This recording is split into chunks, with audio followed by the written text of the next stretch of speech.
Chciałbym mówić dzisiaj o jedności. Nadal o jedności, ale o czymś, co burzy jedność. Że jedność często jest zaatakowana. I wiecie, ostatnio sobie tak usiadłem, właściwie w nocy pisałem to kazanie. No i tak sobie mówię, jak ten diabeł jedność atakuje? Jak myślicie, jak diabeł jedność atakuje? Tak, żeby najprościej zrozumieć, gdzie jedność jest zaatakowana. Gdzie? Najsłabszy punkt. Najsłabszy punkt, no tak, ale co jest tym najsłabszym punktem? Nasze charaktery, nasza cielesność. Wiecie, jedność nie jest zaatakowana jakoś tak ogólnie, że nie wiem, przychodzi diabeł i mówi, zaatakowałem was i mówimy, ojejku, to już nie będziemy jedno. No nie ma takiej opcji. Natomiast przychodzi i wykorzystuje nasze cechy charakteru, zwłaszcza te cielesne cechy charakteru. Nie te zbudowane przez Ducha Świętego, nie ten charakter chrześcijański, taki zbudowany przez Słowo Boże, ale właśnie tam, gdzie jesteśmy cieleśni. I powiem wam, że to dzisiejsze kazanie, to właściwie to chciałbym, żeby każdy z was odbierał do siebie. I tam, gdzie znajdziesz swoją cechę charakteru, to na kolana w domu i prosić Boga o zmiany. Autentycznie. Żeby nie było tak, że my mówimy, jakim mnie Boże stworzyłeś, takim mnie masz.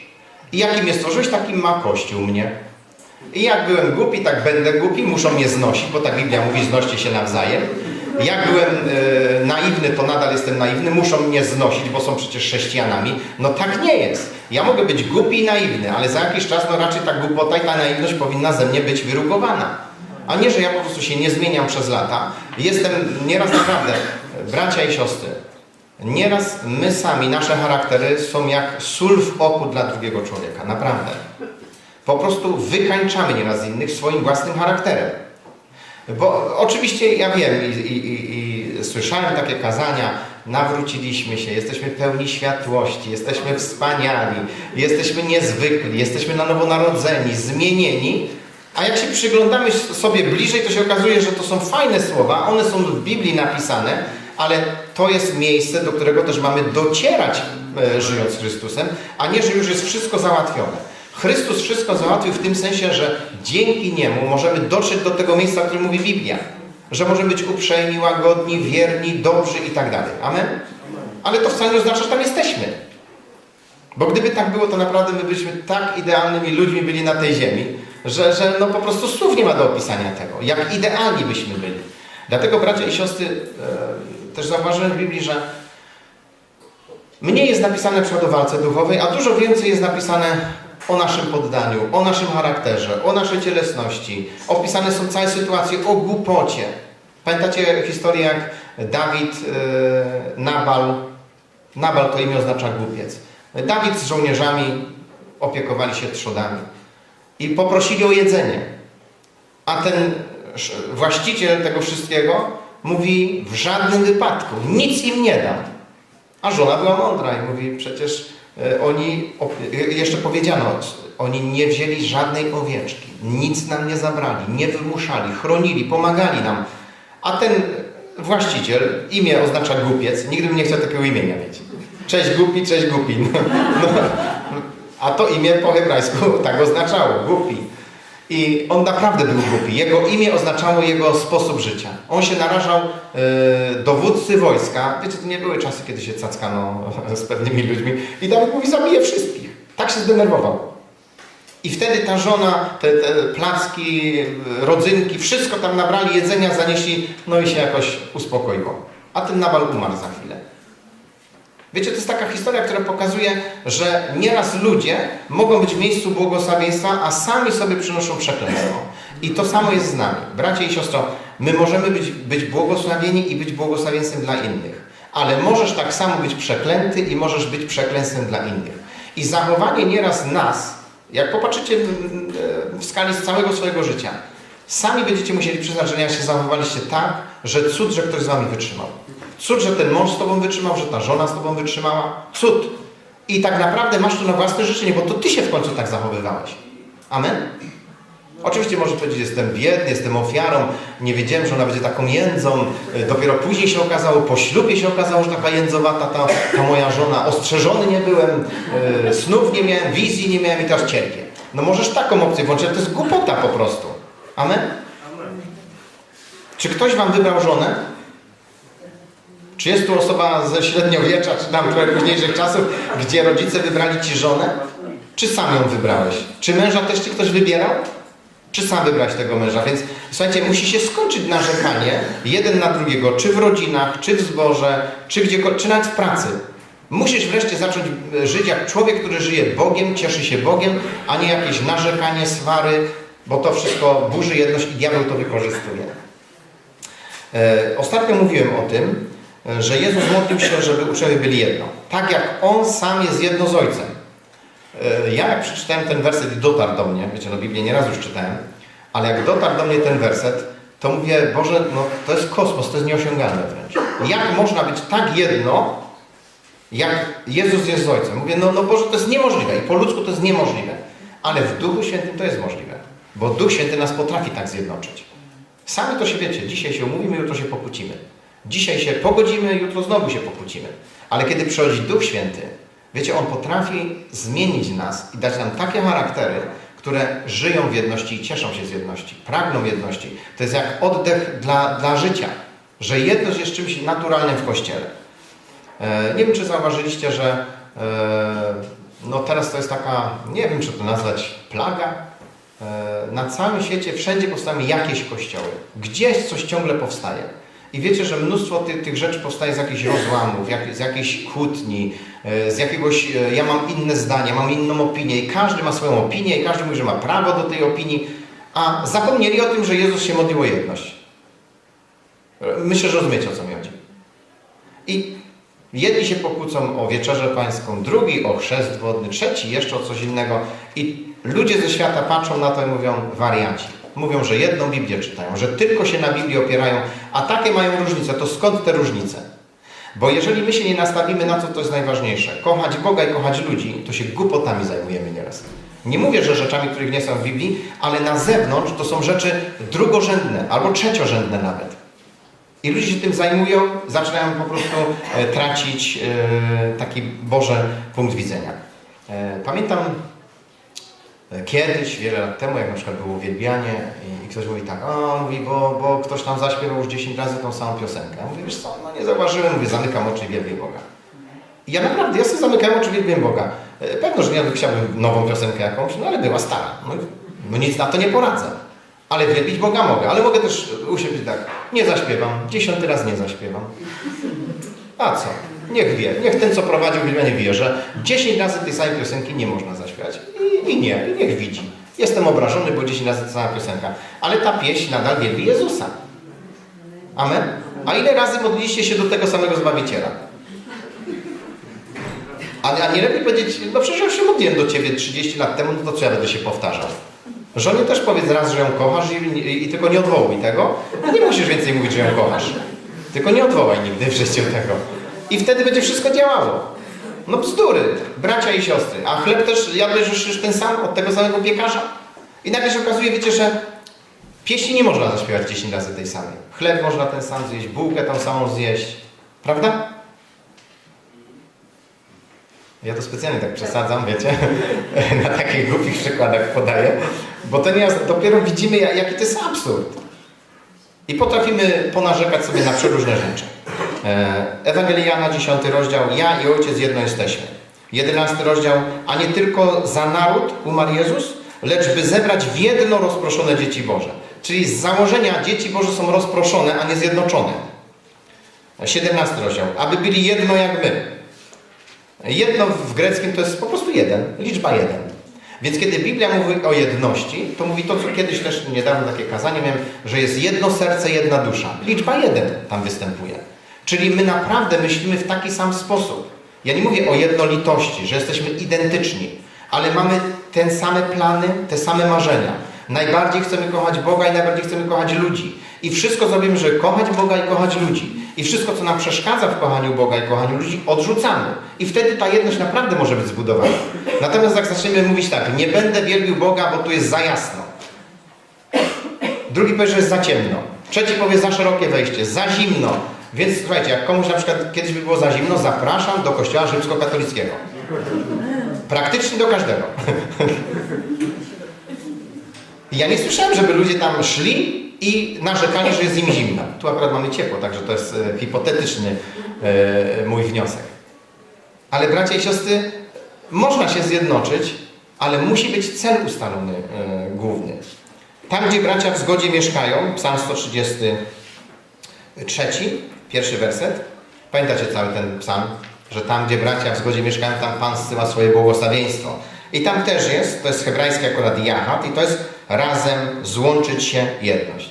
Tam, gdzie jest jedność, gdzie jest połączenie, tam Bóg zsyła swoje błogosławieństwo. Tam, gdzie jest rozdźwięk, nie ma błogosławieństwa. Amen? Zresztą, słuchajcie, to widać. Weź z żoną miej odrębne zdanie, nawet na wyjazd na wczasy. Współczuję wam tych wieczorów, które będziecie razem siedzieli. Ona w góry, ty nad morze.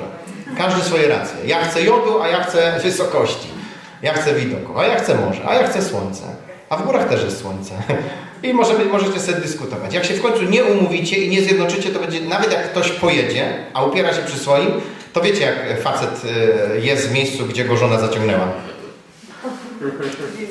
W sklepach tak nieraz jest. Wiecie, ja mam taką opcję. Jak jadę z moją żoną gdzieś na zakupy, najczęściej kupowałem sobie jakąś gazetę, albo otwierałem sobie Biblię w telefonie, siadałem, no i czekałem. I czekam godzinę, i czekam drugą godzinę. I później już mówię, Marzenka, poświeć się, tak, jeszcze tylko 3 sklepy. Za pół godziny dzwonił mnie Marzena, to już jest przesada. Tak, jeszcze chwileczkę.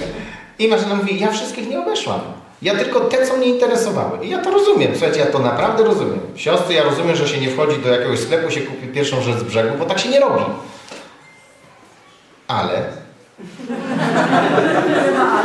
Ale mężczyźni są inne. Chociaż znam mężczyzn też takich, że to żona chętnie by usiadła gdzieś sobie posiedziała, a mąż biega po sklepach, więc te różnice to są, ale najczęściej dotyczy to kobiet. I bracia i siostry, ja znam siebie, ja widziałem parę razy się w akcji, kiedy po prostu skwaszony do domu zaczynałem jechać. Te parę godzin mi wystarczyło, żebym po prostu stracił humor. I żona się cieszy, że sobie coś kupiła, a ja jej psuję humor. A wystarczyło jeszcze troszkę cierpliwości mieć. Pół godzinki jeszcze, 15 minut nieraz wystarczyło. A my mówimy, nie, to już jest przesada. Tak ja akurat w życiu prywatnie miałem. Chociaż wiecie, jakbyście znali mnie wcześniej, a teraz to ja bardzo wyluzuję, dużo godzin mogę poczekać, naprawdę. A moja żona też nie jest taka, że tylko biega po sklepach, ale jak już się wyrwiemy gdzieś tam, no to trzeba skorzystać z okazji. I teraz jedźcie na urlop i ty nie chciałeś jechać nad morze, a żona mówi, chodź na plażę, jak mnie kochasz, to spędzisz ze mną czas. Ja raz tak pojechałem, wiecie, i mówię, Marzena, tak, nie chcę nad to morze jechać. Marzena mówi, tak dawno nie byliśmy, no dobra. Spiekłem się na flagę, bo jakoś tak przykryty byłem, naprawdę biało-czerwony byłem. I na drugi dzień poszedłem na taką skarpę. Marzena poszła z dziećmi, z innymi na plażę, ja na taką skarpę. Słuchajcie, zębami z zimna szczękałem. Bo ten wiatr, ta bryza od morza akurat wiała na tej skarpie. I ja do tej skarpy leżałem. Co miałem? Założyłem na siebie ręcznikami, się poprzykrywałem. I Marzena przyszła, mówi, jeszcze troszkę, poczekaj, zaraz będziemy. Ona wygrzana, ja jestem wymarznięty, a flaga i tak na mnie była z poprzedniego dnia. Dlatego, słuchajcie, nieraz jeśli my nie zmienimy charakteru, to nawet takie proste życiowe rzeczy, urlop, zakupy, powodują, że się kłócimy w domach. To samo może być w zborze, to samo może być w naszych planach zborowych i tak dalej. Dlatego trzeba zwrócić uwagę na to, co najważniejsze. I bracia i siostry, wbijmy sobie do głowy. Najważniejsze przykazanie to jest miłość Boga, drugie przykazanie miłość bliźniego. I nie ma większych przykazań. I jeżeli cokolwiek niszczy w nas miłość do Boga i rozbija szukanie dobra bliźniego, czyli braci, sióstr, ludzi dookoła, to znaczy, że to jest złe. I wtedy trzeba zrobić po prostu taki rachunek sumienia, spojrzeć na siebie i powiedzieć, Boże, nie, ja nie chcę tak żyć, ja nie chcę mieć takiego charakteru. Kiedyś, gdy patrzyłem na moje dzieci, jak rosły, wiecie, że dzieci nas są niegrzeczne? Wiecie. I wiecie, patrzę na moje dzieci, tylko nie wiem, czy wtedy patrzę na Michała, czy na oboje i mówię tak, Boże, ja wiem, że przekazujemy złe cechy, ale mówię, że czemu akurat te wszystkie moje najgorsze? Wiecie, tak popatrzyłem, mówię, no tak, ale te dobre cechy też Pan Bóg przekazuje. Ale w dzieciach widać nieraz nasze własne cechy. Jeżeli trzesz się na przykład ze swoim dzieckiem nieraz, jest tak, to najprawdopodobniej to dziecko ma Twój charakter. Wiecie o tym? Że najczęściej dziecko ma wtedy Twój charakter i Ty po prostu widzisz samego siebie w nim, dlatego to Cię tak boli? Tak jest najczęściej. Dlatego ja się nauczyłem i jak coś widziałem, to mówię, no tak, to ja muszę coś zmieniać. I nieraz też rozmawiam, mówię, no wiesz, ja też mam taki charakter, Ty masz po mnie chyba takie cechy charakteru, no trzeba pracować nad tym, nic nie poradzimy nad tym. Amen? Czyli nie ma tej opcji, jakim mnie stworzyłeś, takim mnie masz, tylko stworzyłeś mnie jako człowieka, który ma żyć dla Ciebie. I się nie poddam w żadnym złych cechach mojego charakteru, w niczym, co moje życie wykańcza. Królestwo rozdwojone nie ostoi się. Tam, gdzie nie ma jedności, nie ma szans na rozwój. Po prostu nie ma szans. Ani rodzina się nie ostoi, ani zbór się nie ostoi. I tak jak mówiłem, diabeł rozbija naszą jedność najczęściej poprzez nasze charaktery. Nieraz ktoś ma tak silną osobowość, że potrafi w całym kościele zrobić zamieszanie. Szczerze wam mówię. Ma silną osobowość, ma charakter, nie odpuszcza, robi po swojemu i może wiele rzeczy popsuć. Dlatego przy jedności dzisiaj chcę się odwołać do nas samych, że my sami osobiście musimy wreszcie zajrzeć w siebie i przed Bogiem sprawdzić swoje charaktery. Spójrzcie, Ewangelia Mateusza, 20 rozdział. Przeczytajmy fragment. Ja wziąłem kilka zachowań apostołów. Wiecie, na apostołach bardzo dobrze jest to widoczne. Skoro Jezus się modli, żeby uczniowie byli jedno, jak On jest z Ojcem, no to trzeba spojrzeć, jak ci uczniowie działali i gdzie diabeł uderzał. Diabeł nie uderzał ich w miejsca związane z uzdrowieniami, z wypędzaniem demonów, bo oni to wszystko robili. Natomiast ciągle były kłopoty z ich charakterem. Mateusza 20 rozdział, 20 werset. Wtedy przystąpiła do niego matka synów Zebedeuszowych z synami swoimi, złożyła mu pokłon i prosiła go o coś. A on jej rzekł, czego chcesz? Rzeczy mu powiedz, aby ci dwaj synowie moi zasiedli, jeden po prawicy, a drugi po lewicy twojej w królestwie twoim. Jezus odpowiedział, że to nie jest jego sprawa, że to Ojciec wyznacza to. Jesteśmy w 12. Wyobraźcie sobie, że jesteście jednym z 12 apostołów. I nagle widzicie, że przychodzi dwóch mamisynków z mamusią. I mamusia idzie sprawę załatwiać z Jezusem. Bądźcie jedno z takimi mamisynkami. Dorośli faceci, a mama idzie sprawę załatwiać. Jak traktowalibyście ich poważnie, czy nie? No wyobraź sobie, Eddie przyjechał jako gość do nas dzisiaj i Eddie z mamą idzie coś załatwić do swojego pastora. A Jurek mówi, Eddie, ale ty nie masz głosu, a mówi, mama lepiej to przedstawi. No to co by sobie Eddie pomyślał wtedy? Co z tym Eddiem jest? Chłop dorosły, żona, dzieci, a mama załatwia z nim. Akurat synowie Zebedeusza, tu nie jest opisane, czy mieli akurat rodzinę, ale wielu z apostołów miało rodziny i zostawiło je. I teraz wyobraźcie sobie jeszcze następną rzecz. Oni poprosili o taką bardzo małą rzecz. Mieli naprawdę wiarę, bo wierzyli, że Jezus będzie miał królestwo. I mówią po prawicy, po lewicy. No już wyżej nie można, bo to musieli zająć tron Pana Jezusa. I teraz macie takich dwóch gości spośród 12. Łatwo się jedność buduje, czy nie?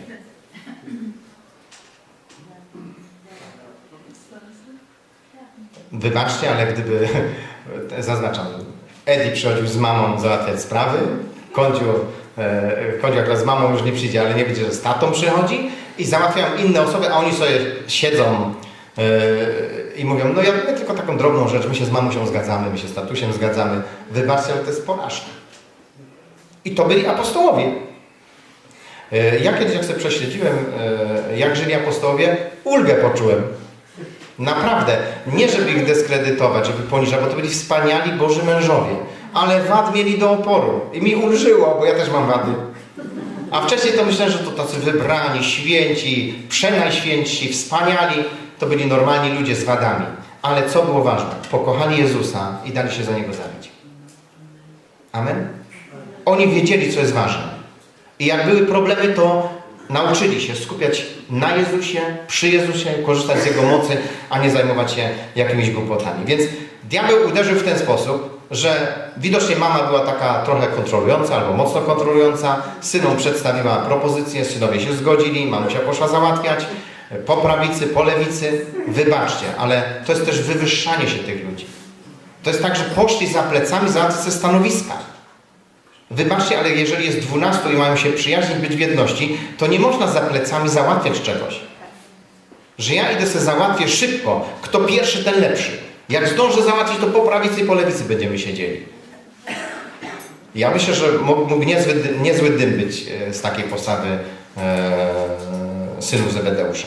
Amen? I nawet ktoś powie, no, że to mama powiedziała po prawicy, po lewicy. Ale jest napisane, że oni z nią przyszli. Nawet gdybyśmy wzięli, że były takie czasy, że naprawdę szanowano matkę i ojca i że jak mama powiedziała idziemy, to oni szli, chociaż byli dorośli. Nawet jeżeli to oni się zgadzali z tym, co mama mówi. A z tego naprawdę jest niezły rozłam później. Bo dwóch jest innych. Dwóch jest mami synków, dwóch z grona apostołów są osobami, które chcą zaszczytów i robią to za plecami innych swoich kolegów, przyjaciół. Zobaczcie następne.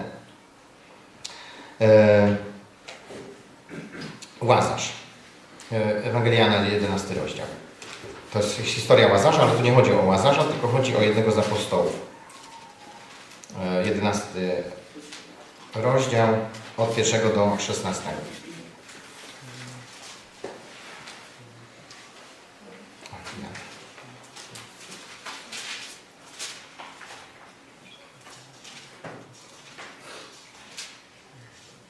Pamiętacie, czytałem ostatnio tą wizję Williama Guta o tym, jak Jezus ciągle tych ginących ratuje, a niektórzy zajmują się swoimi sprawami. To nie jest jedność z Panem. 11 rozdział 1. A zachorował niejaki Łazarz z Betanii, miasteczka Marii i Marty jej siostra. Może całego nie będę czytał.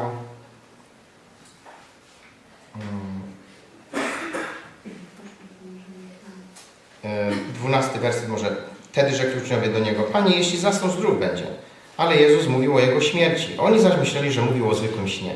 Wtedy to rzekł im Jezus wyraźnie, Łazarz umarł i ratuje się, że tam nie byłem ze względu na was, bo uwierzycie, lecz pójdźmy do Niego. Wtedy rzekł Tomasz, zwany bliźniakiem do współczniów, pójdźmy i my, abyśmy razem z Nim pomarli. Wiecie co, to jest taki jeden z większych kosmitów spośród apostołów. Ale dlaczego mówię, że to burzy jedność? Bo co ten Tomasz wymyślił w ogóle? Jakieś zbiorowe samobójstwo? Ja nie wiem, jak on w ogóle sobie pomyślał, pójdźmy razem z nim, umrzyjmy. No jak on chciał umrzeć? No co, że pójdziemy do miejsca, gdzie zmarł nasz przyjaciel, to wszyscy tam umrzemy? Jak? Także pomysł był zupełnie kosmiczny. Ale wiecie, można też to wszystko jakby powiedzieć inaczej. Może tak lubił tego Łazarza, że był tak załamany, że zaczął już głupoty gadać. Można tak powiedzieć, że lubił Łazarza, bo się znali, skoro Jezus miłował Łazarza, często być może się gdzieś spotykali i mówił, a żyć mi się odechciał, to już lepiej umrzeć. Ale wiecie, on to jakby uogólnił na wszystkich. Mówi, wszyscy idźmy tam umrzeć. Ale wiecie, wpadłem na inny pomysł. A może był taki bardzo przeduchowiony, on zawsze wszystko przeduchawiał. Wiecie, że nieraz jak ludzie przeduchawiają, to głupoty zaczynają gadać? Tak przeduchowią, zrobią taką sensację, taką traumę z niektórych wydarzeń, że po prostu my nie wiemy, o co chodzi. A oni mówią, jestem taki duchowy, ja tak przeżywam śmierć przyjaciela, że wszyscy umrzyjmy. Wiecie, takie tragizm od razu z tego wynika. I są takie osoby w Kościele, które po prostu dramatyzują wszystko. Czy to rozbija jedność?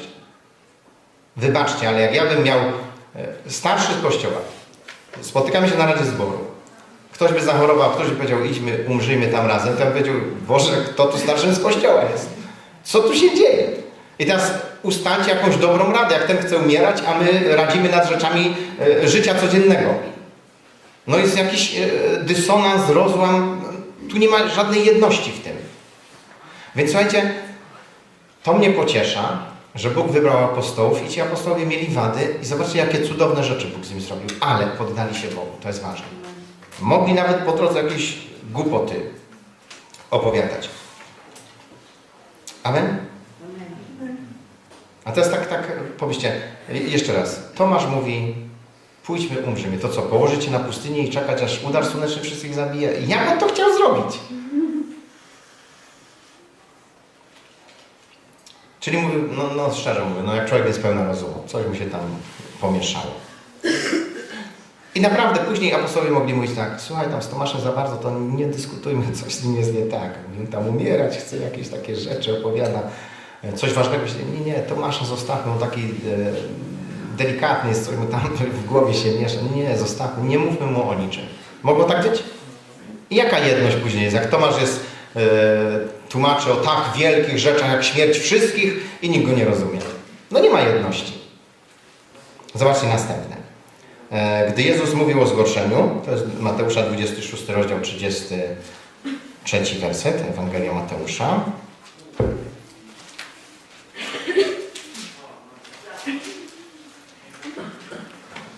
A odpowiadając, Piotr rzekł do niego: choćby się wszyscy zgorszyli z ciebie, ja się nie zgorszę. To zobaczcie sobie, stoi 12 uczniów i jeden mówi: oni wszyscy choćby się zgorszyli, ja nie. Jaka jedność w tym jest? Ja jestem lepszy. Ja jestem dzielny. Oni to są tchórze. Dobrze powiedziałeś, Panie, że wszyscy się zgorszą Tobą, bo jest tak napisane. Wtedy mówił do nich Jezus: wy wszyscy zgorszycie się ze mnie tej nocy. Jezus mówi: wszyscy się zgorszycie, Piotr mówi: wszyscy? Tak, ja nie.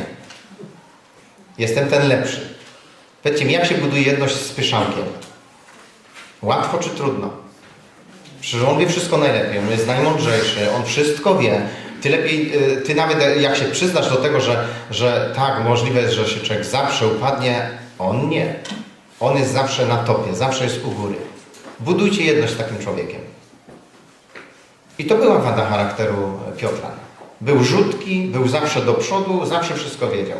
Nawet jak się go spytali, czy wasz nauczyciel płaci podatek, oczywiście, że płaci. A nie wiedział, czy płaci i szedł się spytać Jezusa, czy płaci podatek. Ale już wiedział, że płaci. Więc niestety, no taki był. I z takimi ludźmi też nam nieraz przychodzi rozmawiać. I w Kościele też są takie osoby, jak jest? Tak i tak. A skąd wiesz? Jestem pewien tego. Ale skąd wiesz? No bo jestem pewien i koniec. Ja pamiętam, jak kiedyś jechałem samochodem, wiozłem pewnego brata. I mówię, że w Biblii jest opisane o tym, że kto opuści ojca i matkę i żonę. Mówi, tak nie jest napisane. To był kaznodzieja, pastor. A mówię, jest tak napisane. Nie jest, Darek, niemożliwe. Nigdy się żony nie porzuca. A mówię, no ale w Biblii jest napisane w Ewangelii, że jeżeli ktoś zostawił żonę dla Ewangelii, to 100-kroć tyle tam otrzyma. Tak nie jest napisane. Mówię, weź sobie sprawdź. Wiecie, naprawdę się trudno z kimś rozmawia, co się upiera, a nie wie, że tak jest. A jest tak napisane. Bo gdy czytacie historię różnych misjonarzy, wielu z nich na jakiś czas rodziny zostawiało, jechało sami, głosili Ewangelię, później rodziny przyjeżdżały, albo oni co jakiś czas przyjeżdżali do rodziny. Ze względu na Ewangelię pracowali poza domem, jak marynarze, że tak powiem. I to w Biblii jest opisane. I trudno się rozmawiać z kimś, co uparty jest, nie sprawdzi, ale mówi tak jest i koniec. Jedność się trudno buduje, jeżeli ktoś nie jest otwarty, żeby sprawdzać. Jest opisane, że uczniowie w Berei, dobrze pamiętam, w Berei byli szlachetnego serca, badali to, co mówił apostoł. Nie było tak, że mówili, nie, tak nie jest. Tylko zaczęli to badać, zaczęli szukać, zaczęli sprawdzać. Dlatego pycha nigdy nie zbuduje jedności. Pycha będzie zawsze przeciwko. Ale bracia i siostry, no pycha tak naprawdę, nie wiem, widzieliście tu pychę na środku gdzieś kiedyś? Nie, ale pychę w ludziach to widzimy. Jak działa, jak przemawia nieraz, jak się wywyższa. Dlatego my musimy badać swoje serca. Dlatego, że inaczej diabeł przemyca brak jedności do naszego życia. I to naprawdę my jesteśmy winni braku jedności. Jeśli ktoś mówi coś złego o bracie czy o siostrze, narzeka. Było też kazanie niedawno, nie narzekajcie jedni na drugich. Tak? Znacie taki fragment z Biblii? Czy to on jest tak ukryty, wiecie, tak trzeba kopać, żeby znaleźć, żeby nie narzekać jedni na drugich.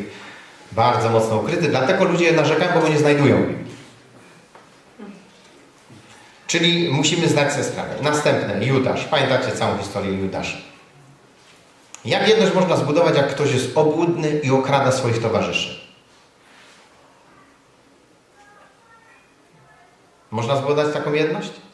Nie, bo będzie obłudny, on będzie zawsze tak kombinował, żeby dużo pieniędzy było w kasie, bo on akurat nią zarządza. Trudno, nie mówię oczywiście tu o naszych skarbnikach, mamy bardzo dobrych skarbników w zborze. Żeby ktoś nie pomyślał, że insynuuje coś. Zdajmy sobie sprawę, że trudno się buduje, jeżeli mamy grzechy też jakieś w naszym życiu. I tu akurat Judasz był złodziejem. Na tyle się otwierał na różne diabelskie namowy, pokuszenia, że w końcu zgodził się nawet Jezusa wydać. I Biblia mówi, że przyjaciel mój, który macza w jednej misie rękę ze mną, zdradził mnie. Jezus nazywał go przyjacielem. Czyli nawet relacje przyjacielskie mogą być rozerwane przez choćby grzech. Tu akurat była kradzież. Amen? Następne. Ewangelia Jana, 1 rozdział, 46 werset.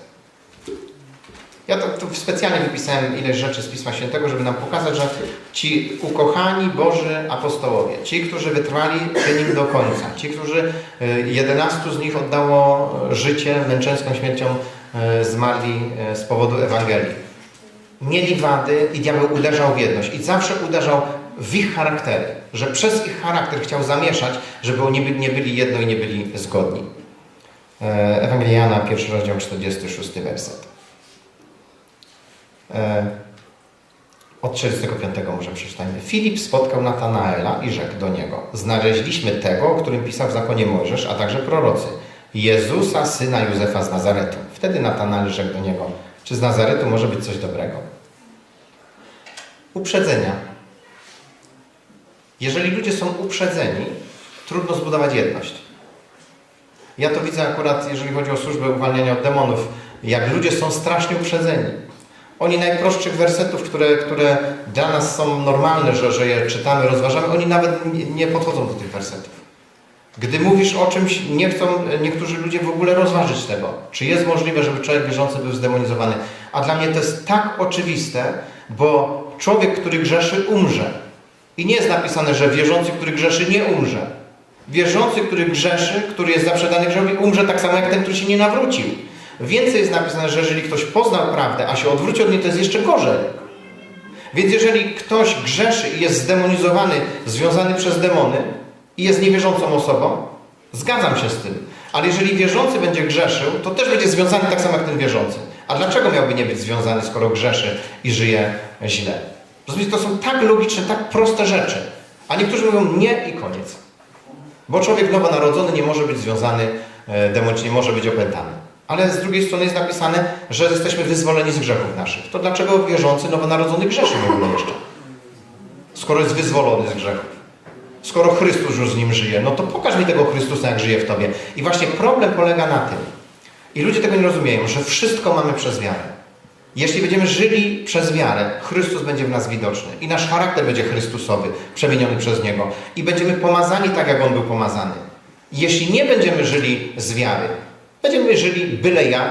I to, co Biblia mówi o cielesnych chrześcijanach, o tych, którzy, tak jak Demas opuścił, nie umiłował świat doczesny, takie rzeczy nas będą spotykały, a nie błogosławieństwa. Błogosławieństwa nie są automatycznie przypisane, one są zależne od wiary. O Izraelitach jest napisane, że wszystkie Boże obietnice przydały im się na nic, bo nie były powiązane z wiarą tych, którzy je słyszeli. Mieli pełno obietnic i nic z tego tak naprawdę do nich żadne dobro nie dotarło. Poumierali na pustyni. A mieli wejść do ziemi obiecanej. Mieli taką obietnicę. Amen? I tu jeszcze jeden ciekawy, następny przykład. Czyli jeżeli jesteś nastawiony, jesteś człowiekiem, który jest uprzedzony, to bracie i siostro, wybacz, ale z tobą się bardzo trudno będzie rozmawiało. Jeśli chcesz być otwartego umysłu, musisz badać, czytać, musisz sprawdzać. Jeżeli jest jakiś temat, którego nie rozumiesz, jakikolwiek, zacznij w Biblii tego szukać. Mi się podobała kiedyś postawa pewnego pastora. Ktoś zapytał go, jeśli dobrze pamiętam, to dotyczyło jakiegoś elementu związanego z rozwodem w małżeństwie. I on powiedział temu człowiekowi tak: bracie, ja nie powiem ci teraz, bo ja tego tematu nie badałem pod tym kątem.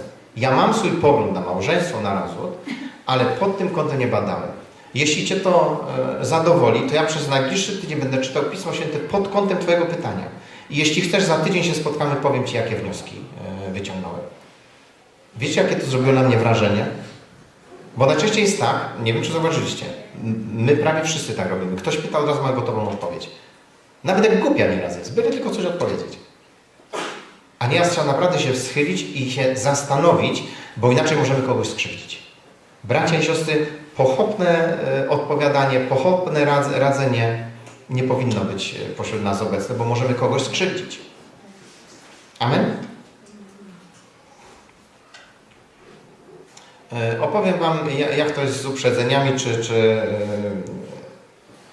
czy z takim nastawieniem. Nasz Krystian, jak się pojawił w zborze, nie wiem, czy pamiętacie, lata temu miał takie długie, ładne włosy. I miał kolczyki w uszach. W jednym albo w dwóch, już nie pamiętam teraz. I pamiętam, jak ktoś przyszedł do mnie i powiedział tak: idź do Krystiana i powiedz mu, że w kościele nie powinno tak być, że długie włosy i kolczyk. Ja mówię, no to może sam pójdziesz się spytasz, czemu on w ogóle nosi ten kolczyk, może lubi, no nie wiem, włosy ma ładne. A mówi, nie, to ja nie pójdę.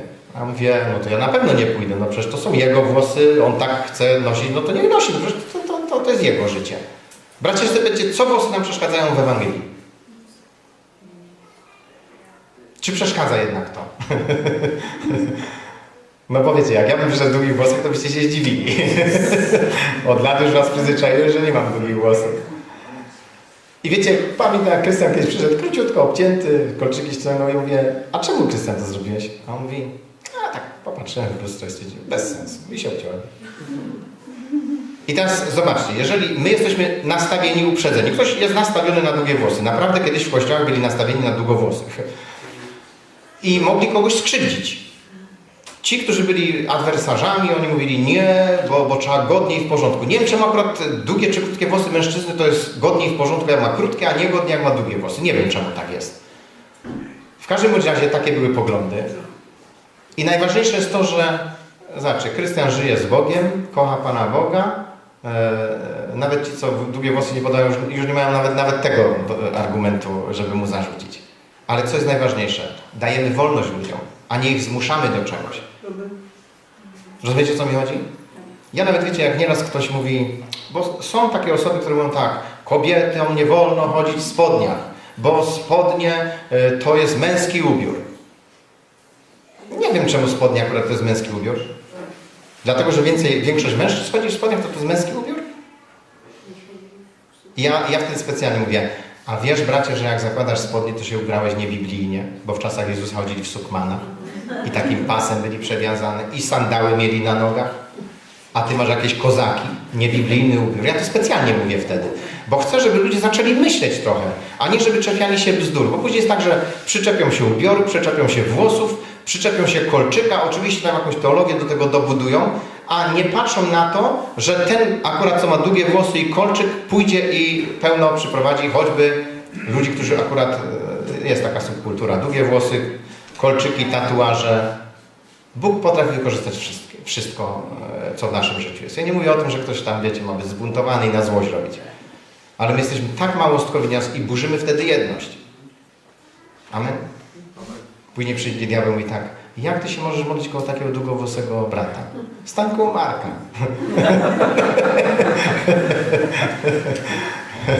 No to my nie zarzucimy.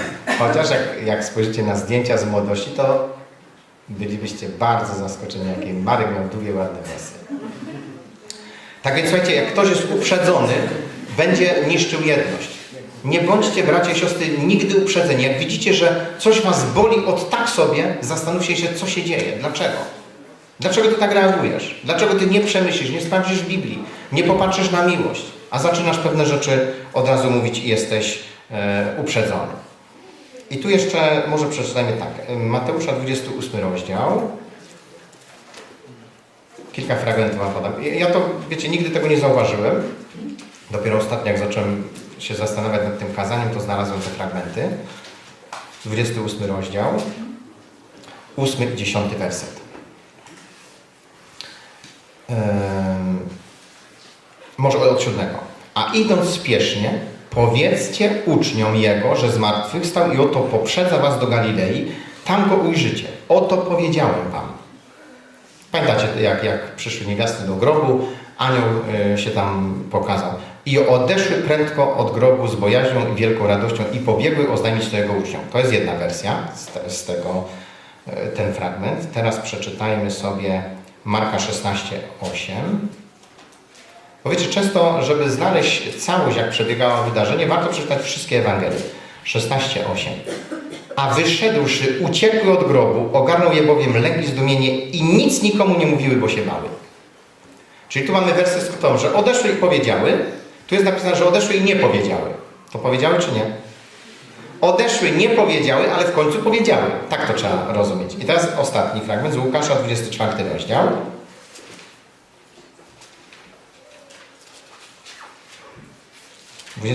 rozdział od 9 do 11. I zawróciwszy od grobowca, doniosły o tym 11 i wszystkim pozostałym. A była to Maria Magdalena i Joanna i Maria, matka Jakuba i inne z nimi, które opowiedziały to apostolom. Więc mamy dwie wersje i mamy to, że kto nie powiedział o tym wszystkim uczniom? Niewiasty. Czemu kobiety przez jakiś czas nie powiedziały uczniom, że widziały, że mają to polecenie i objawienie, że Jezus zmartwychwstał? Czemu kobiety nie powiedziały facetom? Bo tu przeczytaliście z Łukasza, same kobiety to były. Czemu kobiety facetom nie powiedziały? No, myślę, że trzeba by się było trochę skłonić chyba w stronę tamtej kultury. Że kobieta nie ma za bardzo nic do gadania. Że to facet jest ten patriarchat, to męskie rządy, że tak powiem. Więc myślę, że one się przestraszyły, były zdumione, przestraszone, ale myślę, że to przestraszenie nie tylko wynikało z tego, że widziały anioła. Może się bały w ogóle reakcji apostołów. Ja nie wiem na jakiej zasadzie, ale przez jakiś czas nie powiedziały uczniom. Dopiero później im przekazały to. A może uczniowie byli tacy, że uważali, że co nam tu ktoś będzie mówił, my jesteśmy tak blisko Jezusa, że lepiej niech się tu nikt nie odzywa, to my jesteśmy wykładnią nauki, teologii i tak dalej. Ja to oczywiście tylko tak teoretyzuję. Może być tak, i jest nieraz tak w zborach niektórych, bardzo przykre to jest, że kobietom odmawia się prawa głosu. Że mężczyźni mają wszystko robić. A ja mam jedno powiedzenie, które często stosuję. Wolę słuchać mądrej kobiety niż głupiego faceta. I tak się nie zdarza, wiecie, że ktoś się powołuje na spodnie, a mądrości ma mało. I jeżeli my uznamy, że ten w spodniach jest ważniejszy od tej w spódnicy, tylko dlatego, że jest różnica ubioru i płci, to jest głupota z naszej strony. Bo w Biblii jest napisane o tym, że Debora była sędzią w Izraelu, była kobietą i w czasach, kiedy naprawdę kobiety nie miały nic do powiedzenia, była sędzią, była przywódcą Izraela. Andronika i Junia, to było małżeństwo w Nowym Testamencie, jest napisane, jak byli znani pośród apostołów. Kobieta. Amen? Dlatego w zborze, gdzie się nie szanuje kobiet i ktoś przemyci nauczanie, że facet tylko ma się odzywać, wybaczcie, nie będzie jedności. Bo kobiety będą zawsze czuły się gorsze, poniżone, takie niepotrzebne. Amen? Są nawet zbory, które mówią tak, że kobieta nie może nauczać. Bo w Biblii tak jest napisane, pamiętacie? Że kobiecie nie pozwalam nauczać, wywyższać się nad męża. No wiadomo, jakbyście byli w krajach o kulturze patriarchalnej, to kobieta jak się zacznie wymądrzać, że tak powiem, to ją do sądu tego szariackiego czy jakoś innego zaprowadzą. No nie może tak być w tamtych krajach, ale w Polsce tak nie jest. W Polsce kobieta ma równe prawa jak mężczyzna. Amen? Bracia i siostry, my musimy być jedno w głoszeniu Ewangelii. I nawet historia, choćby takich kobiet jak Amy McPherson czy Katrin Kuhlman, Bóg tak niezwykle te kobiety używał w uzdrowieniach, w ewangelizowaniu. Tysiące ludzi przeżywało błogosławieństwo i to były kobiety. I nie można zaprzeczyć faktom. Więc jeżeli ktoś by wam zaczął opowiadać jakieś nauczania, że te kobiety są jakieś tam inne, gorsze, że to facet ma się odzywać, wybaczcie, ale po prostu nie przyjmujcie takiego nauczania. Bo jak ty będziesz szanował siostry w zborze, jeżeli przyjmiesz takie nauczanie, że kobieta... Oczywiście, wiecie, oni powiedzą, że ty nam zarzucasz, że my kobiety poniżamy. No a jak można powiedzieć, że się nie poniża kobiet, jak się nie pozwala im odzywać? Albo się mówi, wy możecie nauczać dzieci. To też jest, wiecie, to jest obłuda. Bo kobiety nie mogą niby nauczać, ale dzieci mogą nauczyć. Przecież te dzieci za parę lat to będą w zborze liderami, przywódcami, jak dorosną. Czyli one mogą nam wychować następców, ale nas nie mogą nauczać, bo my jesteśmy tak dojrzali, tak wspaniali, bo jesteśmy mężczyznami. Nie ma takiej opcji, bracia i siostry. I to też będzie burzyło jedność w Kościele. Amen? Zaznaczam, tu trzeba być mądrym. Pamiętam pewnego pastora, już mówiłem tą historię. Jak w swoim zborze powiedział, siostry, będziecie nauczały, ja chcę jako pastor, żebyście nauczały. One mówią, ale my nie chcemy. A on mówi, ale czemu nie?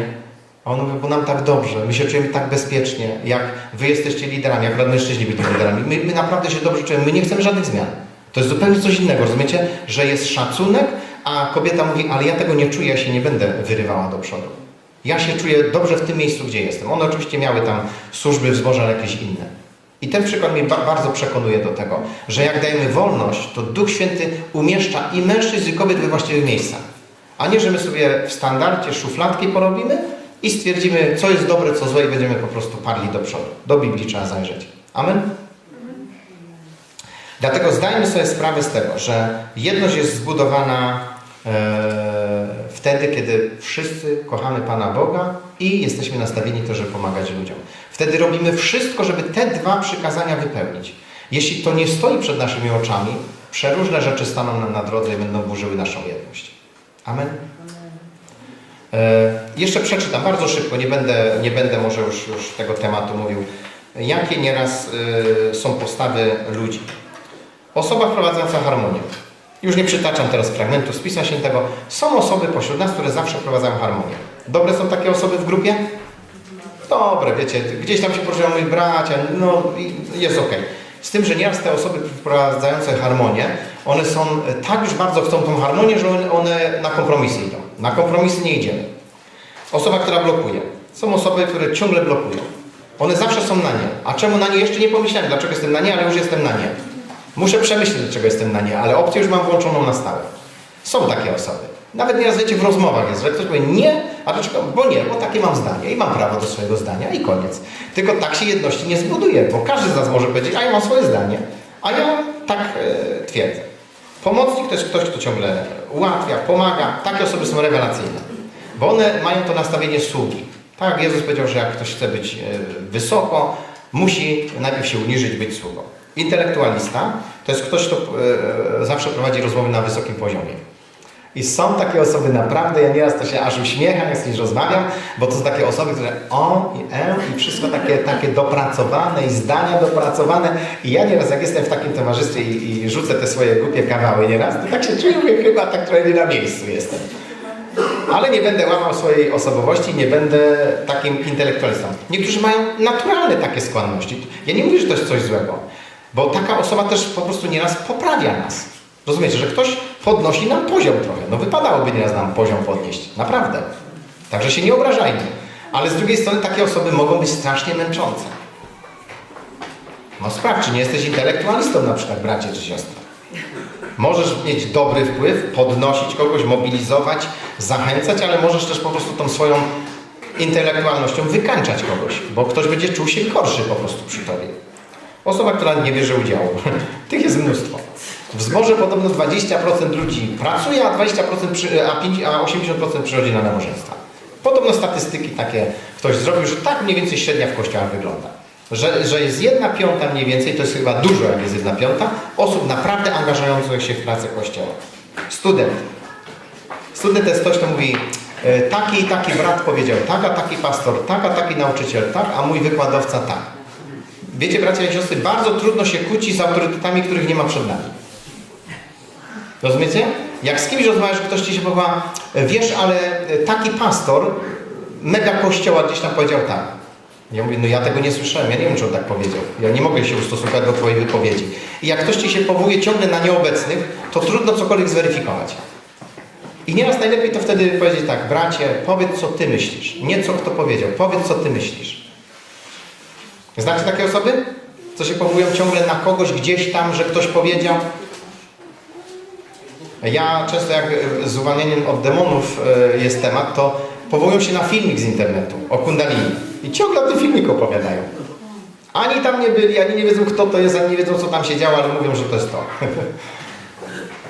Trudno się ustosunkować wtedy do takich rzeczy. Osoba, która walczy. Są osoby, które ciągle walczą. Na każdy temat, jakkolwiek temat był zapodany, walczy. Mają po prostu w naturze walkę. I najczęściej ta walka polega na obwinianiu innych. Więc jeżeli mamy taki charakter, że ciągle walczymy i ciągle szukamy winnych, to naprawdę to jest bardzo zła cecha charakteru, która niszczy jedność. Bo wiesz, że jak spotkasz tą osobę, na pewno cię o coś oskarży. A jak nie ciebie, to oskarży kogoś innego. Wyrazi niezadowolenie, będzie narzekała, będzie obgadywała, bo ona walczy. Ona walczy o swoją opinię, o swój stan wewnętrzny, żeby się dobrze czuć. Później jest jeszcze inicjator. Inicjator ma ciągle nowe pomysły. Te osoby są super i kochane, a nieraz są bardzo męczące. Bo znam osoby, które mówiły, że one mają dar rozpoczynania pracy. Co pomyślicie o takiej osobie? Że ma dar rozpoczynania pracy? Każdy by tak chciał. Ja bym nawet chciał, idę do zakładu pracy, rozpoczynam pracę, porzucam ją, a po wypłatę się zjadam. Mam dar rozpoczynania pracy. Wytrwałości i zakończenia brak. O, następny to jest żartowniś. Żartowniś to jest osoba, słuchajcie, pośród nas są takie osoby naprawdę, które każdy temat w żart odwrócą. Często to jest bardzo dobre, bo rozładowuje atmosferę. Ale nieraz to jest męczące, bo z tą osobą nie porozmawiacie na poważne tematy. Dlaczego? Bo za żartami można schować się, żeby nikt do mnie nie dotarł. Czyli obracam w żart, zmieniam temat, jakieś tam błazenada, coś tam, no ale ze mnie zejdźcie. Na tej zasadzie to działa. Więc jak widzicie, że ktoś żartuje, to pamiętajcie, że z jednej strony to jest bardzo fajne, bo nie wiem jak wy, ale ja lubię. Jak na przykład mamy grupę domową i są jakieś żarty, no super, pośmiejemy się, wiecie, atmosfera fajna, taka rodzinna, przyjacielska. Ale nieraz jest tak, że na poważne tematy nie można porozmawiać, bo ktoś po prostu spłyca przez żarty. Amen? I później jest jeszcze dominant, osoba, która dominuje. Takie osoby ciągle przerywają, bo one muszą zawsze pierwsze skrzypce grać. Te osoby są zawsze strasznie męczące. Nie wiem jak wy, ale ja w Biblii doczytałem, że tak naprawdę Biblia mówi wyraźnie, że do pokornych mamy się skłaniać. Więc ktoś, kto ciągle ma pragnienie dominowania, że ciągle musi, zawsze on coś musi powiedzieć, zawsze coś musi skomentować. Słuchajcie, to jest bardzo męczące i to też będzie rozbijało jedność. Amen? Każdy ma prawo do wypowiedzi. I teraz powiem to może inaczej. Spotykamy się na grupie domowej. Jest osoba, która się wycofuje, jest osoba, która żartuje, jest dominant. Ten, co się wycofa, konfliktu nie będzie stwarzał. No po prostu się wycofa, jego trudno zachęcić w ogóle do rozmowy nieraz. Żartownik będzie spłycał tematy. A dominant co w końcu powie? Wy to jesteście cieleśni, z wami się żyć nie da, ty się w ogóle nie odzywasz, a ty tylko żartujesz, z takimi ludźmi Królestwa Bożego nie zbuduje. Ja jestem jedyny tu sprawiedliwy. Fakt, że dominuję, ale po prostu ja mam zawsze rację. No więc według tej racji z wami coś jest nie tak. Bracia i siostry, sprawdźmy swoje charaktery. Ja to specjalnie tak podałem jako taki przykład, żeby no może się przejrzeć nieraz, co w moim życiu dominuje. Czy się wycofuje, czy dominuje, czy żartuje, czy jestem osobą, która ciągle walczy, jest ciągle agresywna, ciągle coś chce udowodnić. Czy jesteś pomocnikiem? No po prostu sprawdź swoje życie. Jeśli masz dobre cechy, tylko je rozwijaj w imieniu Jezusa. Jeśli masz złe, na kolana i powiedzieć, Panie Boże, tą cechę mi zmieniaj. Sami tego nie zmienicie. Ale musicie dać akces Duchowi Świętemu i Słowu Bożemu, żeby te miejsca Bóg dotykał. I wtedy będziemy budowali jedność. Na jakich przykazaniach? Miłość Boga i miłość bliźniego. Będziemy sobie to długo powtarzali, aż zapamiętamy. Jedność się buduje na głównym, największym celu, który musi być związany z naszym Zbawicielem. Amen? Pochylmy nasze głowy. Panie Jezu Chryste, bardzo dziękujemy Tobie za to, że Twoje Słowo zawiera, Panie, stwierdzenie, iż mamy być tak bardzo jedno, jak Ty z Ojcem jesteś jedno. My ogłaszamy, że dla nas po ludzku jest to niemożliwe. Natomiast wszystko jest możliwe dla wierzącego. Jest możliwym, Panie, żeby ten Kościół, żeby kościoły były w jedności. I my chcemy dziś przyjść do Ciebie i prosić Ciebie, Duchu Święty, dotknij nas każdego z nas osobiście, indywidualnie. Pokaż nam te rzeczy, nad którymi mamy pracować, tą cielesność, która rozbija jedność, te wady charakteru, które są jeszcze w nas, które chcesz zmieniać. Panie, my wiemy, że kiedy Ty przychodzisz, to przychodzisz ze swoim dobrem. Kiedy pokazujesz nam pewne złe rzeczy lub wady, to nie po to, żeby nas zabić i poniżyć, ale po to, żeby usunąć to i wywyższyć i błogosławić. Panie, bardzo prosimy Ciebie o to. Dotknij nas indywidualnie. Dotknij, rozmawiaj z nami na temat naszych charakterów. Pokaż nam, jacy jesteśmy. Pokaż nasze życie i pomóż przez Ducha Twojego i przez moc Twoich obietnic, Twojego Słowa, tak żebyśmy zmieniali się i żeby, Panie, ten Kościół rósł, Panie. I żeby kościoły w okolicy rosły. Panie, my prosimy Ciebie o nas, o Krotoszyn, o Kalisz, Panie, o Jarocin. Wszystkie te okoliczne zbory niech rosną w imieniu Pana Jezusa Chrystusa. I bracia i siostry niech będą w jedności. I Kościół Twój niech rośnie w jedności. Aby świat zobaczył, że Ty nas umiłowałeś, Panie. Alleluja. Amen.